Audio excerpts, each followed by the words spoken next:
ओम साईराम. तर मैत्रिणींनो, जी छोटी कटोरी असते आपली पेपर कटिंगमध्ये निघालेली, तर ती वाढीव कटोरी कशी काढायची तर बघू शकता. जशी आहे तशी आपली छोटी कटोरी ठेवायची आणि आखून घ्यायची. त्यानंतर 40 साईजची आहे मोठी साईज, त्यामुळे इथं अर्धा इंच मी वाढवत आहे. इथे 1.5 इंच वाढवलं आणि आता इथं 1.5 इंच वाढवलं आणि ही सरळ रेषा आपल्याला आहे का चेक करून घ्यायची. नसेल तर ही सरळ रेषा मारून घ्यायची, खालीवरी होता कामा नये. त्यानंतर जी सरळ रेषा मारली आपण आडवी त्याचा सेंटर काढून घ्यायचा या पद्धतीने, हे असा. ओके. त्यानंतर सेंटरपासून खाली 1.5 इंचावरती. ओके. त्यानंतर पहा, आता आपल्याला हे पॉईंट जुळून घ्यायचे आहे तिरकी रेषा मारून, हा पण पॉईंट आणि त्यानंतर हा पण पॉईंट. ओके. तर 40 साईजला अर्धा इंच वरती वाढवलेला आहे. जर साईजनुसार हे वाढवायचं असतं 1/2 इंचच असतं, पण मोठ्या साईजला अर्धा इंच वाढवायचं. आणि आता इथं मी लिहून दाखवते. तर 1.5 इंच वाढवलंय आणि इथं अर्धा इंच.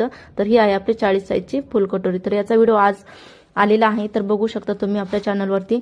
आणि कटोरी कोणती साईजची कितीने वाढवायची त्याचा व्हिडिओ उद्या दुपारी 1 वाजता येईल.